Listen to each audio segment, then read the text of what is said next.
My name is Maqsood Ahmad. I'm the Director for Inclusion for Midlands and East SHA Cluster, which has just recently merged from East Midlands, West Midlands and East of England.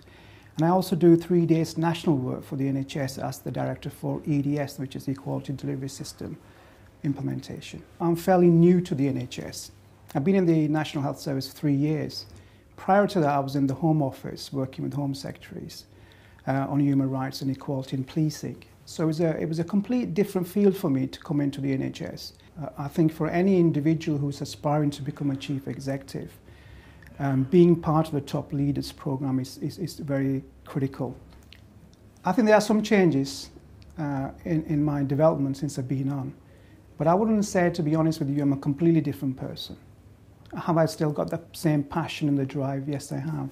And these areas of what I entered into the NHS. But has the top leaders changed me slightly in my thinking? Yes, it has. Strategic thinking, sharing knowledge and experience with other top leaders has made me do certain things differently, made me think differently in certain areas. And I think that's been really, really helpful. I had an idea what I wanted from the course, from the top leaders sort of program when I entered it. But I didn't realize that it will have an impact on me. But I think the impact on me occurred while I was actually on the course itself. And there was a gradual change and a shift of my thinking. Impact groups was the best part of the program from my experience as an individual. Because the impact groups allowed us to actually be with people, reflect each other's sort of sharing of the challenges and also the opportunities that we were facing and continue to face. I think we entered the top leaders program at a very critical time when the NHS was changing, and it continues to change. So for the change that's taken place the last 2 years, I think having the top leaders program at the same time while the white paper, the new legislations, health bill and so forth was occurring and still occurring has been a challenge in itself. But on the other hand, it's also provided an opportunity for leaders to come together and reflect. And the impact groups have been crucial.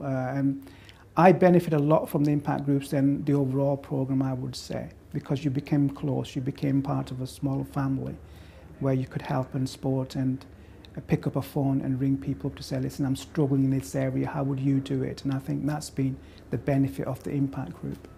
Before I used to do one-to-one individual mentoring, because I'm a great believer in the top program that's given me an insight of saying what we learn and what we pick up, we must cascade down. Because it's no good just going onto top leaders program and then forget, just doing it and benefiting yourself. For me, top leaders program must benefit others as well, those who are not on the program itself. So one of the things that I decided to do, and it was an idea that came from the top leaders program, is to have group mentoring. So I have now around about 25 NHS people from all different experiences and backgrounds who I actually mentor on a regular basis. They come together. We've been to see Sir David Nicholson to see how his mind works and his aspirations and how does he challenge the opportunities and the challenges that he faces. We're meeting Jim Easton, we're meeting other key senior people at very senior level. But those group of people would have never had access to those if it wasn't for the mentoring program. And the mentoring program would have never occurred if it wasn't for the top leaders program. You can't do this half-heartedly. You can't say, I'll sign on to it, but then not attend the meetings, not do the things, not be involved in your impact group, not be bothered of emailing and keeping in touch. So it requires commitment. Aspirational because you meet some wonderful people. I met directors, aspiring chief executives who are going through a lot of issues and challenges back at their organisations. But they've inspired me because they're always positive. But the impact group is still continuing to meet. I still email other top leaders that I met. I'm shadowing one of them, male nurse in a sense, because I want to get back to the realities of nursing. So I'm spending a day with one of the nursing directors who I met on the top leaders program. I'd have never had that opportunity if I not had met her actually. Top leaders is for people and individuals who are themselves, who feel they can contribute and they can share.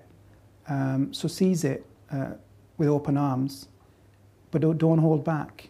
But don't feel inferior that you're less than the others, because you'll come across some fantastic people and you're part of that fantastic family.